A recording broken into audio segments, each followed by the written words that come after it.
Every single human being in the planet has seen that their body repairs. Sure. Everybody has had an injury in their lives. Sure. They have seen that the human body repairs. And in medicine, nothing is said about this. It's a black box. You get a surgery, the surgeon will say, go rest. How is rest going to repair you? No, you've got a repair system. So not only they can, they have done it silently, invisibly, your entire life. But its ability to do its job declines Mm. as we age. And that's why when you're past 40, if you don't boost your stem cells, well, you don't recover as well as you used to.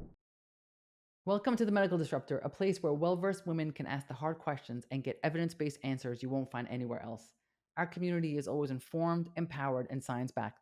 Every guest on the show must be clinically trained MDs, NPs, PAs, and researchers who want more and expand beyond their conventional education to find deeper answers. And I'm Dr. E, the NP with a PhD, and I help smart, well versed women go from medically gaslit to medically empowered. And today's guest, Christian Drapeau, is a neuroscientist from McGill University who has spent decades asking a bold question. What if the body already has its own repair system and we could learn how to tap into it? And his research led to the concept of stem cell nutrition, the idea that there's certain natural compounds that we can use to help the body release more of its own stem cells to heal and repair. If you're listening and you're in the state of I don't feel gooditis, this talk is for you. If you're looking for science backed strategies that go beyond standard protocols, you're in the right place. Let's dive in.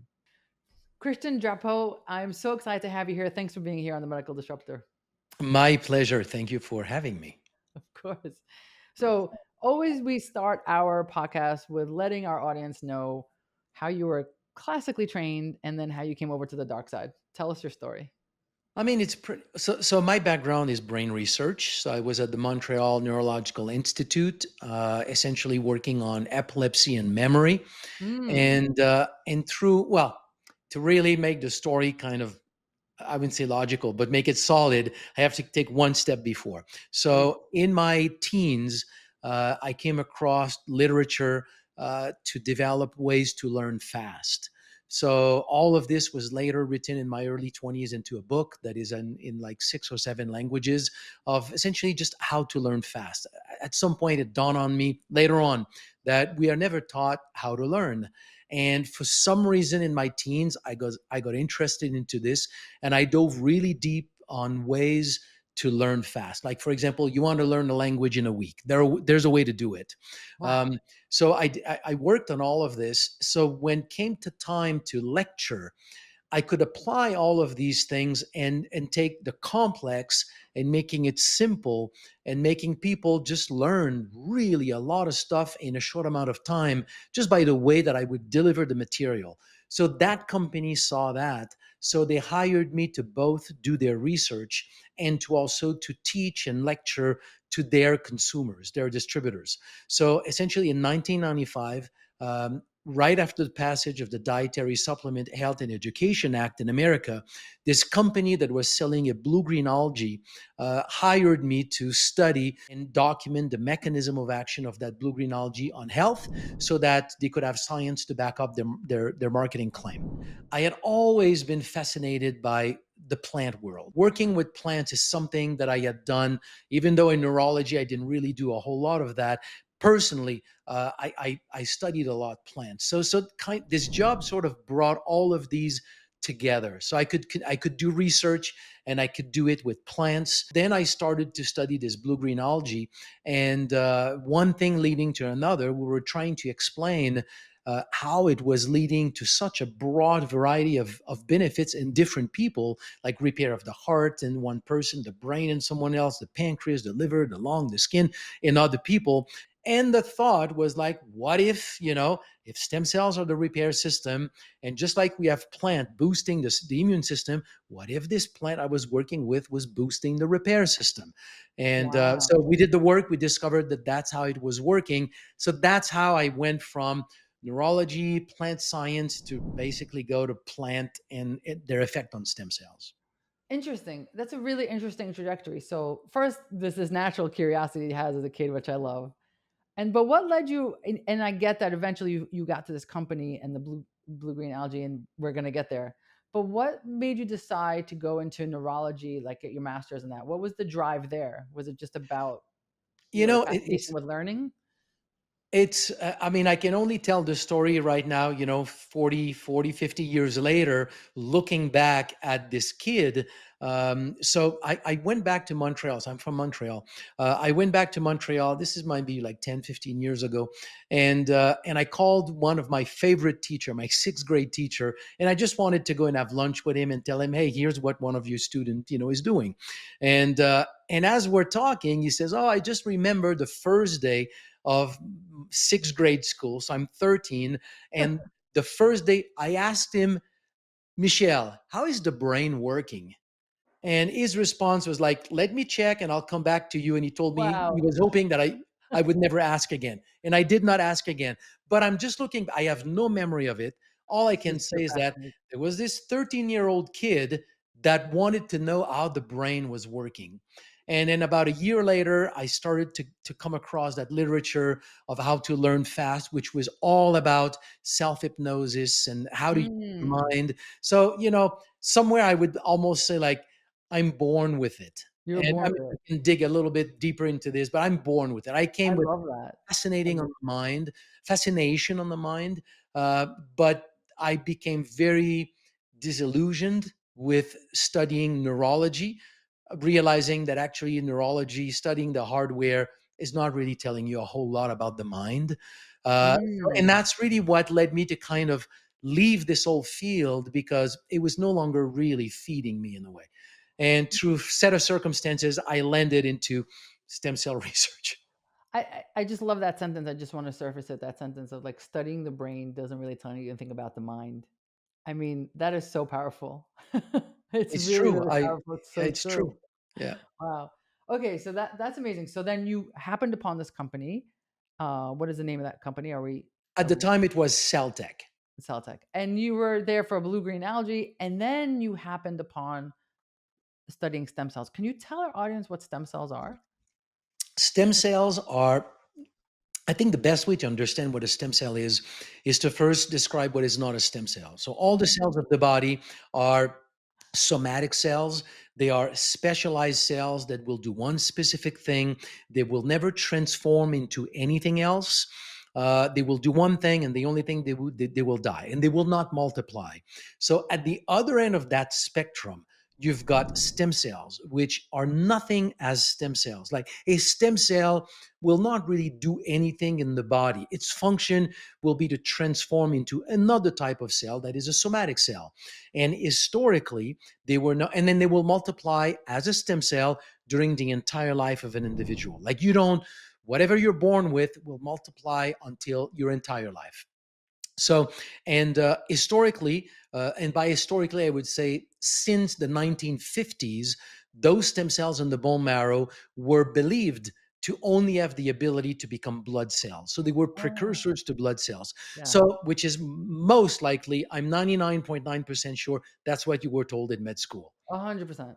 Yeah.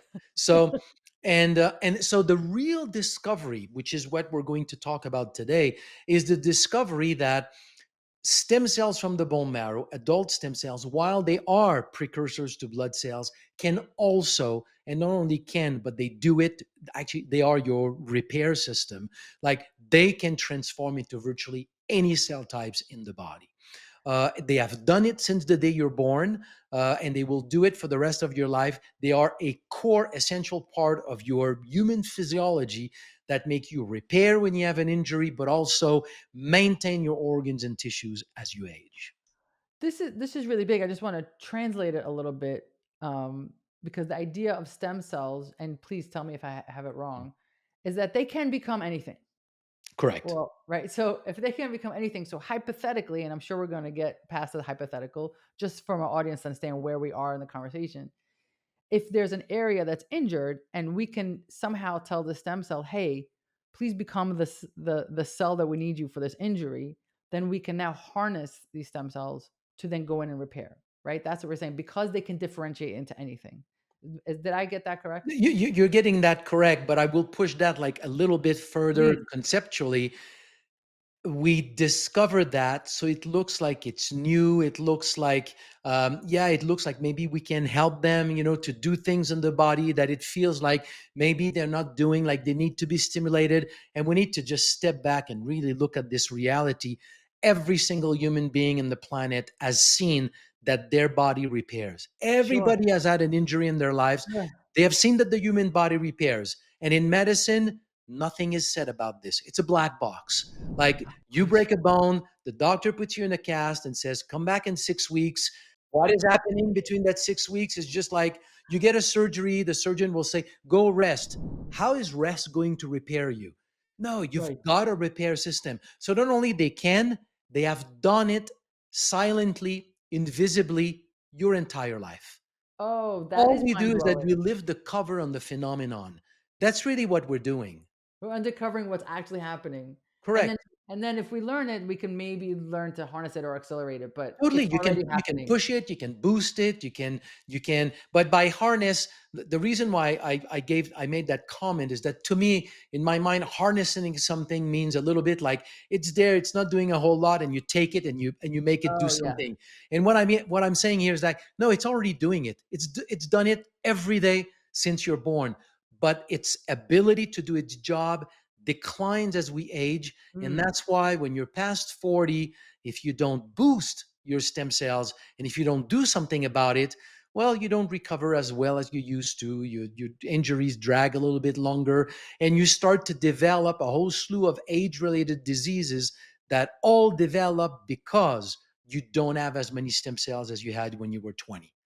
So if we just make your body release more stem cells, we give back your body's its ability to be like it was when it was 20, and all the problems you have at 60, you did not have them at 20. And a No. lot of it has to do with the simple fact that you don't have the same number of stem cells available to maintain your organs and tissues. Okay, so besides time on Earth, what else is taking away our number of stem cells? Is it because we're chronically ill? Is it our nutrition? Like, why do we not have as many? Is it just because we're on the planet? We are in the early days of that research, so I can tell you what we know. Okay. Not a whole lot of studies have been done on the bone marrow itself, so I can tell you smoking cigarette, alcohol, stress will all reduce the activity of stem cells, not their number, their activity.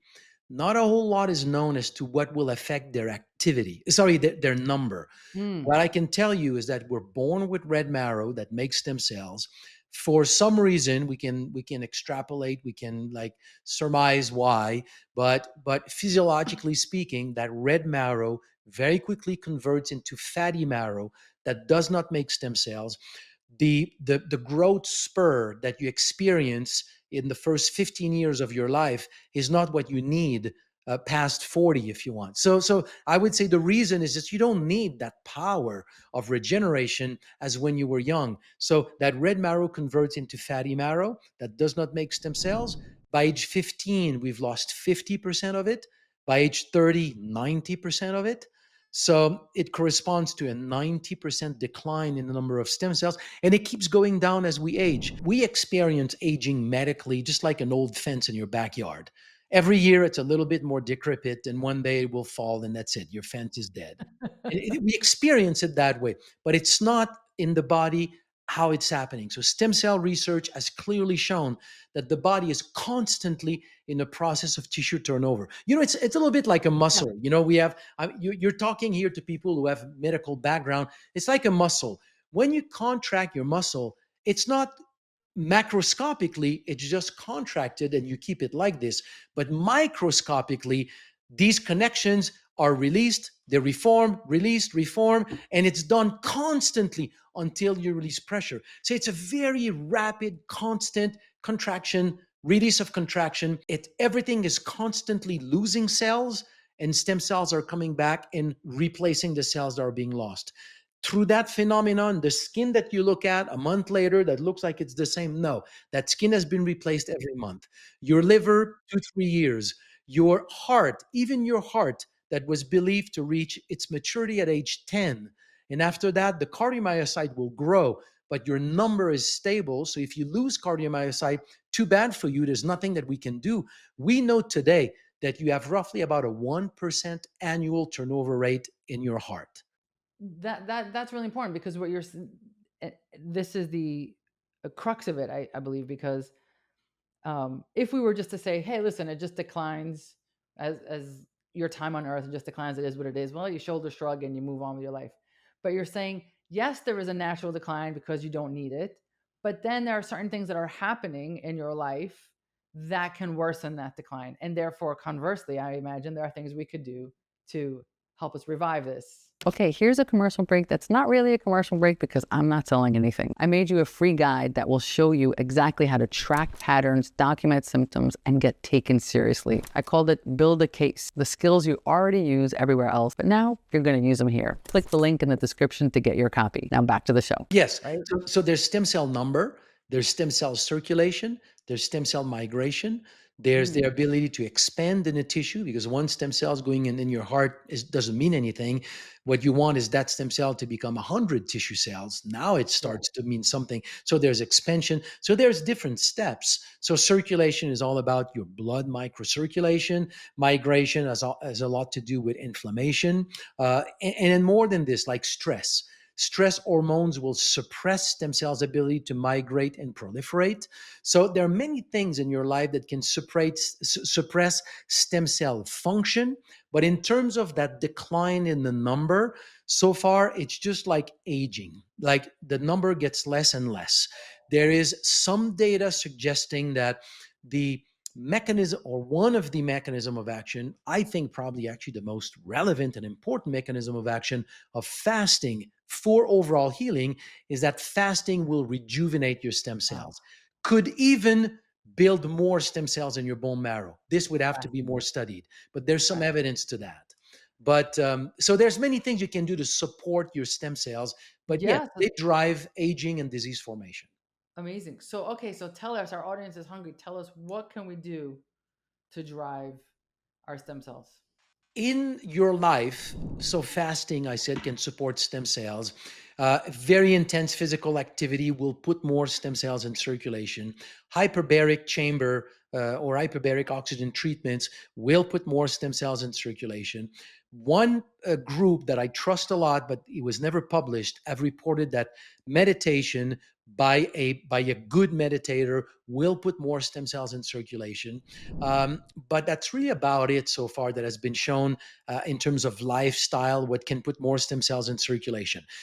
What you can do in terms of things that you can take by mouth or that you can do to put more stem cells in circulation, which is really my research for the past 25 years, is I came across plants that were leading to a broad variety of health benefits in people. We could not understand how this plant was doing it until the idea came that maybe they're acting by boosting stem cells, and we discovered that that's how they work. They are stem cell mobilizers. You consume these plants, and within an hour or two, we can quantify using flow cytometry more stem cells in circulation. That's bananas. So we're saying, tell me if I got it right, because if because I love when my mind gets blown by my podcast guests. You're saying we drink this drink of this plant-based drink, and within how much time, you said? 2 3 hours. And within 2 3 hours, we could see more of our stem cell in circulation, right? We're not Right. making more because that's age related, but we need to activate them and get them circulating. Just to be clear, the reservoir of red marrow produces endlessly. It just Okay. shrinks. So Okay. so what we do, we can make your bone marrow produce more by releasing more, because when you release more, the bone marrow goes back to homeostasis. So Okay. it will drive production. So you can produce more. It's just that the reservoir of red marrow that you have shrinks and you have less and less. I got you. All Okay? right. Thank you for that clarification. But within 2 3 hours of this drink, Correct. so Correct. why So would we not we drink this all day long? that's what our protocol tells. So right now, just to wrap a little bit more data around this, Please. the residence time of a stem cells is going to be up to 6 hours, average of about an hour. So they are released, they circulate in all your blood circulation. If there's an organ or a tissue that is damaged and is calling for repair, it releases compounds then connect with stem cells and make that stem cells migrate in that tissue. So they will migrate in tissues in need of repair, but your bone marrow is calling them constantly. So if it Mm, goes back through the bone marrow before being called to a tissue, it will go back into the bone marrow.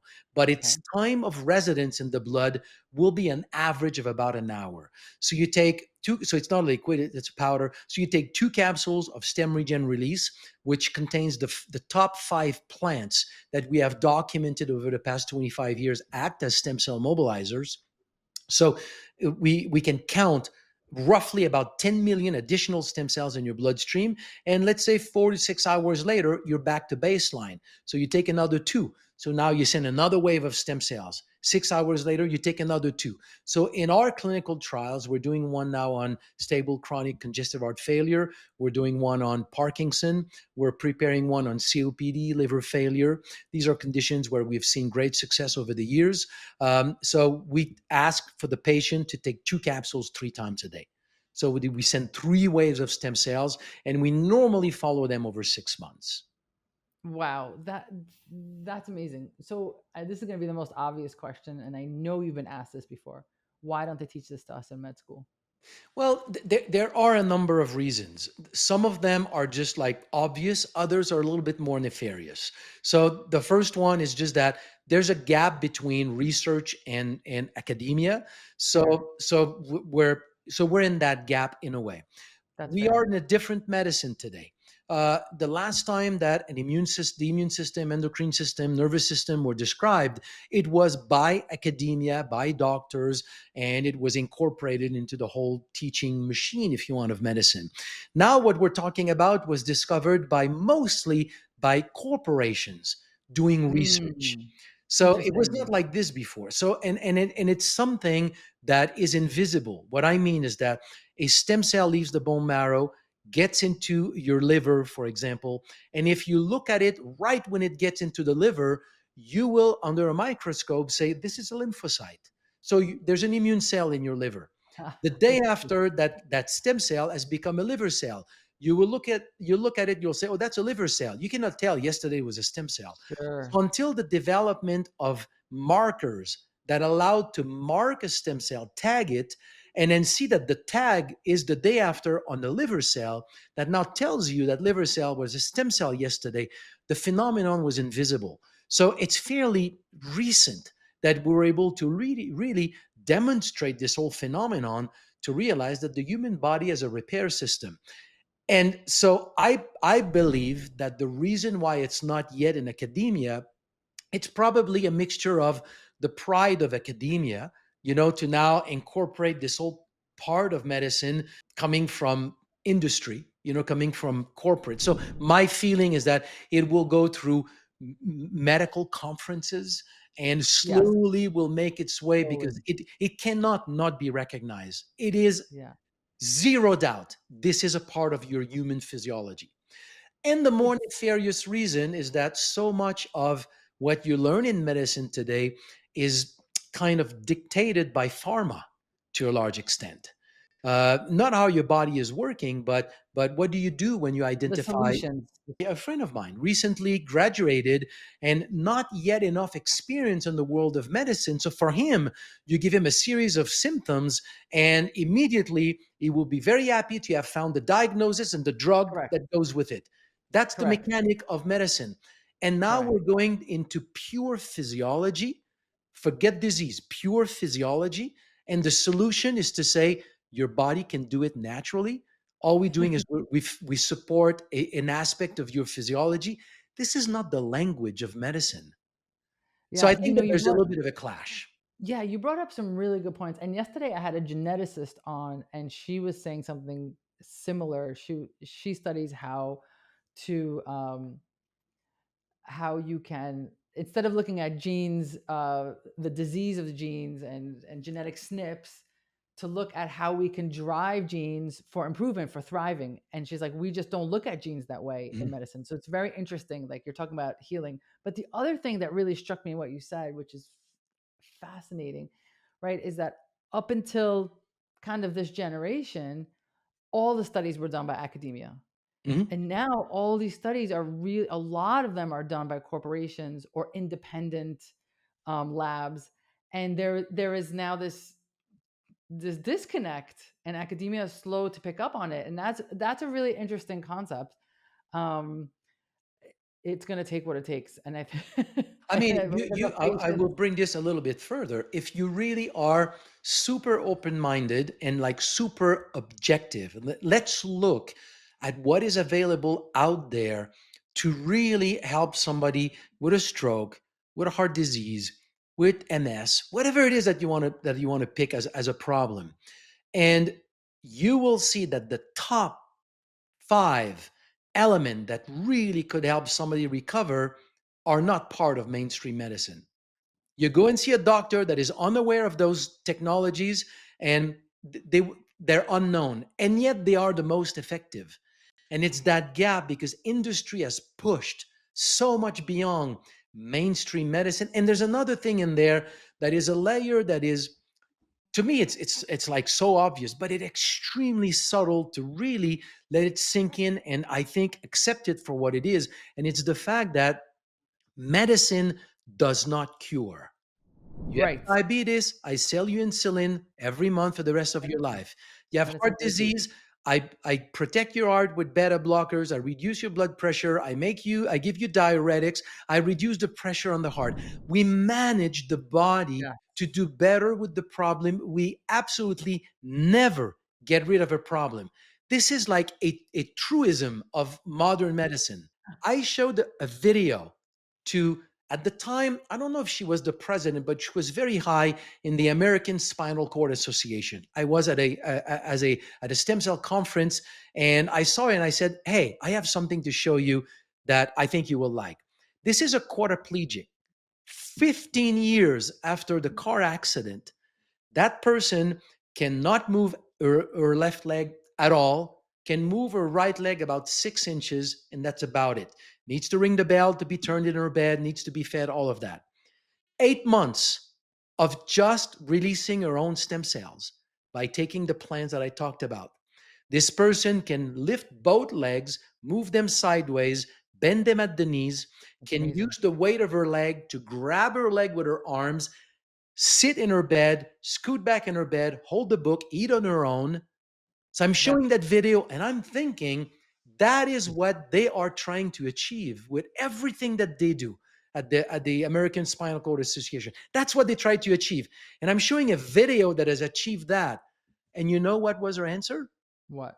I'm sorry, I'm late for lunch. Yeah, And, of and then course. she walked away. 100%.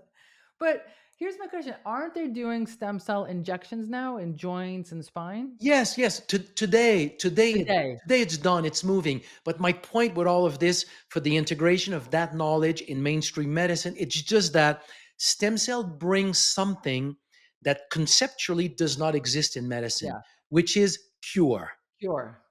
Yeah, if you say curative, they actually say, "Okay, you're a snake oil salesman." Like, how dare you say cure? But there are things that we can cure. I mean, this is how I got into it as well. So before we started recording, I mentioned the concept to you of how many of our patients, how many of us are not feeling well, but not diagnosed. And you said this is the area where stem cell kind of shines. Can you tell me about that? Well, they don't shine today in that area, but I believe that it is going to be the future of stem cells. And that goes back to what I was mentioning before. So I published this about 13 years ago in the scientific literature, that this natural decline in the number of circulating stem cells is the fundamental cause of disease formation. Like Mm, past 40, 50 years of age, you don't have enough stem cells to offset the natural process of tissue turnover. So you keep losing cells in your organs, but you don't have enough stem cells to repair. So slowly, there's a deficit that builds in various tissues.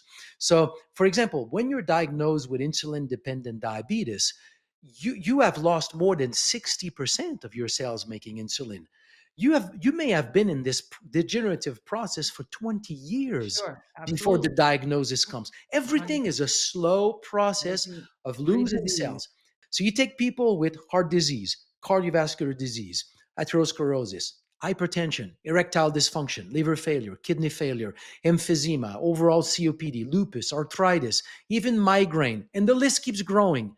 They all have 50% or less than what you find in a healthy person of the same age. So, my point with this is that once you've crossed, let's say, 60 years of age, even if you're healthy, you are right now developing a problem that will Yes. show up down the road.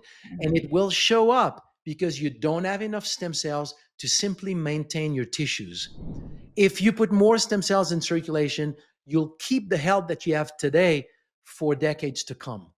This is a really important addition. So one of the concepts that I talk about all the time, which is exactly what you're talking about, where just you're just adding a layer to it, is this concept of pre-disease. When you were coming into the Correct. doctor saying, "I don't feel well, I don't feel, I don't feel well," and they don't find anything, and they say you're fine, go home, they're basically saying there is no disease yet. There's nothing that has crossed the threshold for a diagnosis. Right. That's There's what they nothing across. mean. Yeah. And so this is the state of I don't feel gooditis. Right, this is the states of the aches and the pains. This is the states of go home, just lose some weight. This is the advice given: lose some weight. Maybe it's your well, it is your age, you know. And so, but they're really when our patients go in and ask for help at this stage, medicine does not have tools for this stage. Medicine kicks in once you're diagnosed, and again, not to cure, just to manage. So the layer here that you're adding, because it is that when you're in this stage, uh, is the optimal time to double down on, on this. Yeah, it's telling you if you don't do anything, You're you on, will get the problem. Yep. yeah, you're on your way. And also going back to the doctor asking for more, more, more doesn't really make sense because you're not diseased yet. Mhm. Like it's just you're wasting your time. I have so many people who come on this podcast who tell me that the mitochondria, the decline in mitochondria is the reason for aging. Now, stem cells have mitochondria, correct? Mhm. So, are, is that, talk to me about that, the correlation there. Who's right or are they both right? They're both right. So many things decline as you age, and we can go through a whole series of them. For example, um, when you go and you have a good meal, let's say a good steak, the part that is chewy, you spit it out. Like you don't eat it. That's where all your collagen peptides are. So, collagen makes everything in your body, every single organ. The soft skeleton is collagen. Your bones are filled with collagen. It's the most prevalent protein in the body. We do not consume it. We do not consume it. There are key amino acids, two or three, that are really key that cannot be obtained anywhere else but by consuming collagen. Now it's popular, but people use it like for their skin. It's Right. beauty. No, it goes so much deeper than this. So what I'm saying is that the overall collagen breakdown in the body is one of the cause. Lipids. We don't like there was this big wave of fat free in America. It has destroyed our health. Like Destroyed our health. we're the fattest in the world, but we're fat free. So it has destroyed. Uh, it has damaged our health because it has removed very important fatty acids that we need in our membranes. Every single cell of the body is made of a cell membrane, and it's not just a wrapping. Like it's a very active part of a cell, and if it does not have the right fluidity, that cell cannot function optimally. So it's cellular membrane. It's and in this whole list, mitochondria are also crucial. Hmm. People who study mitochondria will tell you it's all about mitochondria. People who tell you that study cell membrane will say it's all about fat in cell membrane. I'll tell you it's all about stem cells. What I can say is that all of these are true. Everything declines in that way as we age. DNA repair mechanism declines as we age. You accumulate garbage in cells, so you need autophagy. Many things like this happens as Yeah. we age. But you don't have a well, it's not true. Well, I was going to say you don't have like a mitochondrial system in the body. Stem cells are your repair and renewal system. It would be like to say your immune system goes down at your age, but it's not that relevant for your health. Take care of your mitochondria. No, take care of your immune system first. It is vital for your survival. Take care of your mitochondria as well. They're important as well, but this is a fundamental system of your body. Okay, so it's a yes and. I love yes and. So now I quickly looked at your website and I saw and my audience knows we're not affiliated, we're not doing anything like that. I just like to know what's going on. And I saw that there's different products. What is what is the difference? Why is one called, accelerated, one is daily, one is mobilized? Like if we're just talking about the blue green algae for the stem cells. Okay, it's not just blue-green algae. So blue-green algae was the first that I discovered.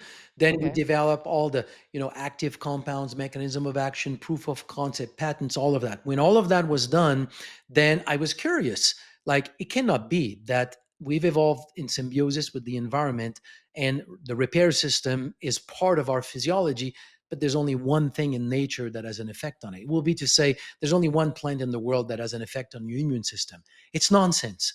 So Sure. so I started to dig to find other plants that historically had been associated with many kinds of benefits, with the hypotheses that maybe their mechanism of action is stem cells, but nobody had looked at it because it was not a thing before I started to do this kind of research. So we studied many plants, and we've studied most of the plants right now that we have documented as stem cell mobilizer are actually stronger than the blue green algae. So the blue green Mm. algae was just like the one that It was the started the start. whole The story. So start. so for me, it has a unique place in my heart, if I could say. But so stem regen release is the blend of the top five that we have documented over the years. So we have stem regen release, and then we have mobilize and signal. So before I go into those products, let me just take one step back. Oftentimes when I lecture, I share a video that is, I can send it to you after this presentation if you want.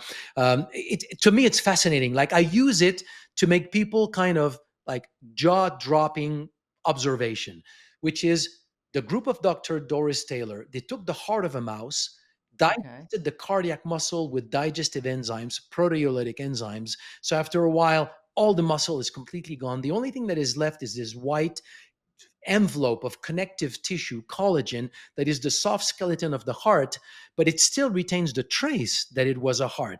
So on that collagen, they apply stem cells that they extracted from the bone marrow of that animal. And a Okay. week later, there's a beating heart in the test. That's insane. Insane.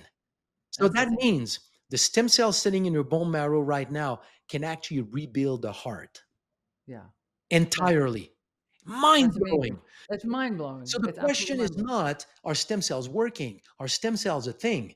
The question is, what prevents stem cells from achieving that in my body? That's the real Yeah. question.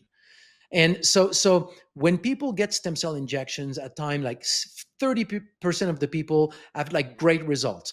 30%, they have good results, but it's not everything that they True. they, they were hoping for. And 30% will tell you it was a waste of my money, Right. but their stem cells are working because they're alive.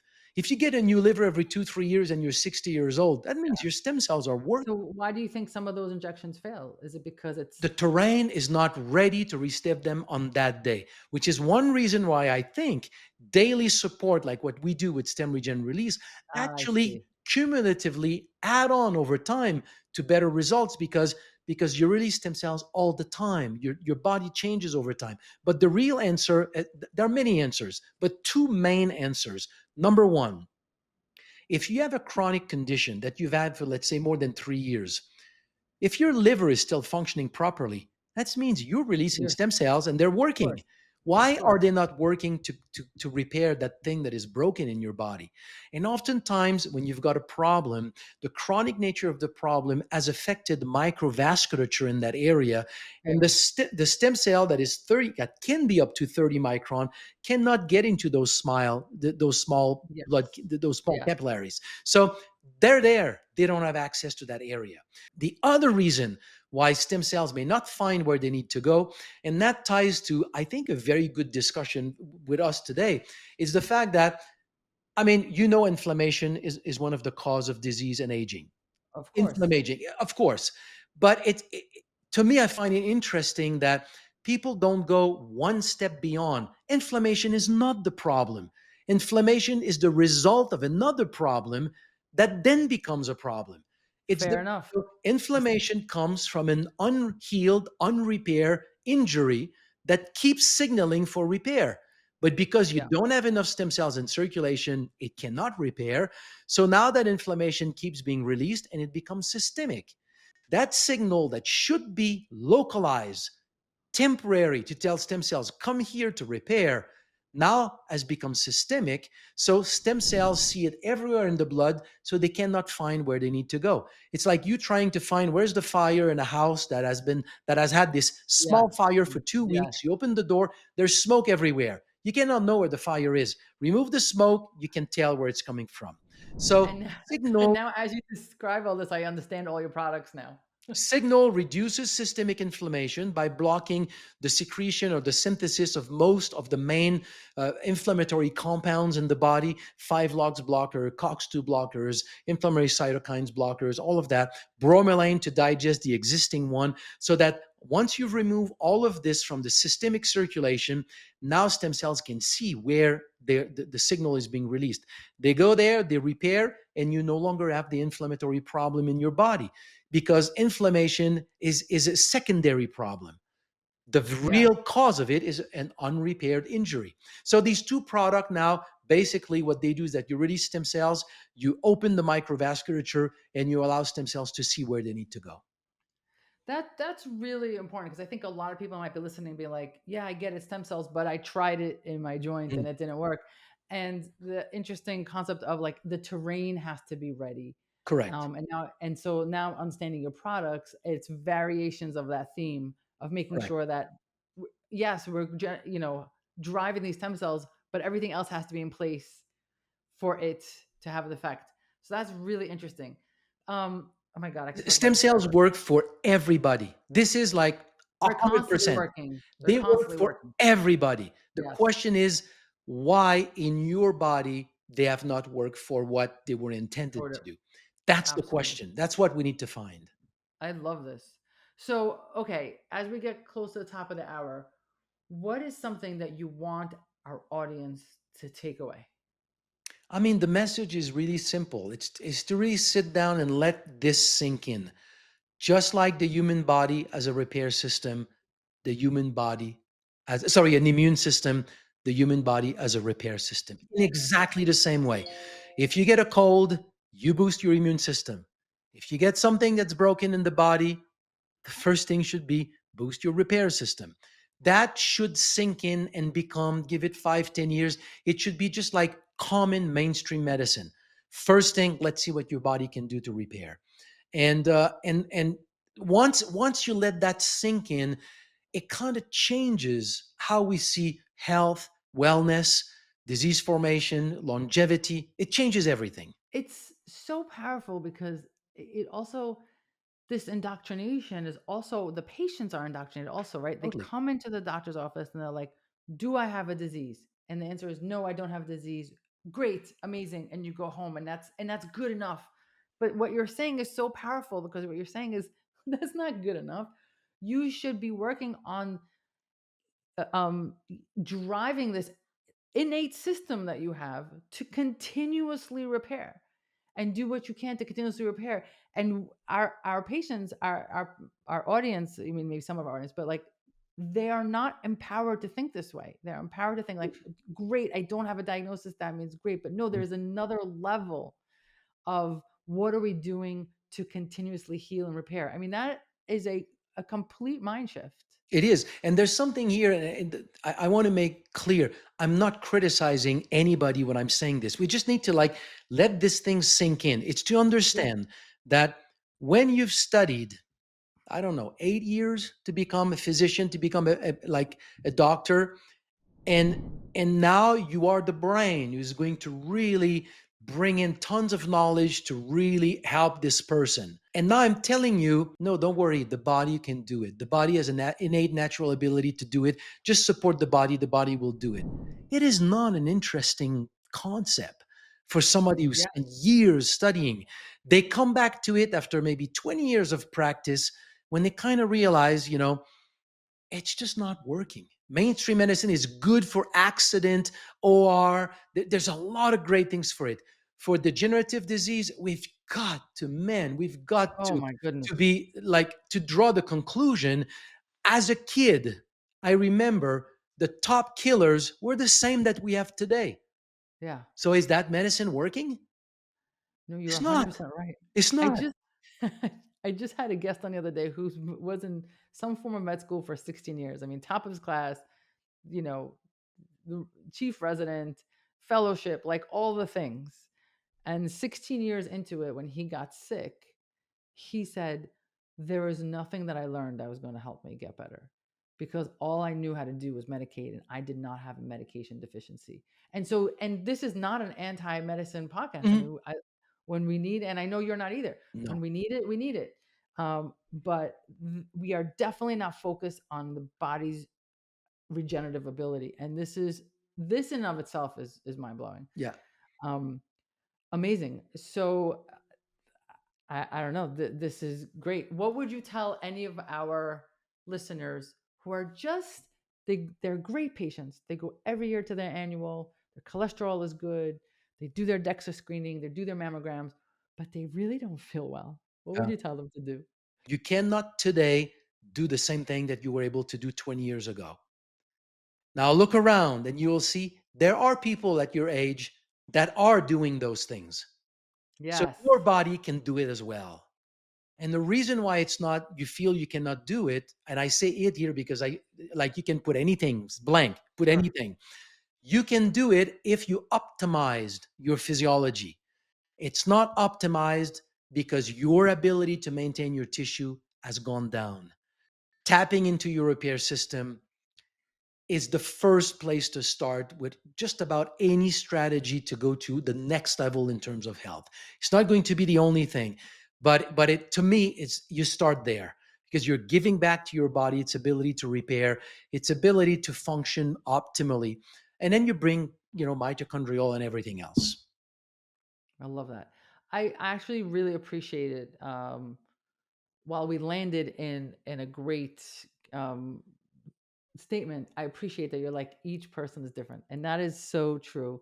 Sometimes people ask me, "What supplement should I take?" And I'm like, I don't know. I don't know anything about you. I Mhm. need to ask you 4,000 questions." Yeah, So I appreciate that you took that moment to say that. But ultimately, just this understanding is so helpful. Christian Drapeau, I cannot thank you enough for being here and for teaching us. And I, for one, am going to go on your website and purchase everything. Of course, your links will be I'm sure there. we can send you some. I have connections. You know the guy. That's amazing. And my audience knows that when I support something, I support something. I don't have financial connections to it, but the science is just so sound, and I really, really appreciate you being here today. My pleasure. Thank you. Of course. That's another amazing episode of the Medical Disruptor. What Christian showed us is that our body is constantly regenerating and that there is so much we can do to help the regeneration move faster so that we can feel great and live our best lives. We have to stop thinking about living just absent of disease and into a life of healing and regeneration. This is what medical disruption looks like. Not blaming, but exposing the limits of the training and pushing the conversation forward. You're part of a community that doesn't exist anywhere else, a safe space for women who want real scientific information, but also want to ask questions without being made to feel crazy. Our community is informed, empowered, and science backed. And if you want more, go to my website, drfatlamandre.com, has my book, PDFs, newsletters, and a link for consults. Until then, keep asking questions, keep asking for more, and keep disrupting.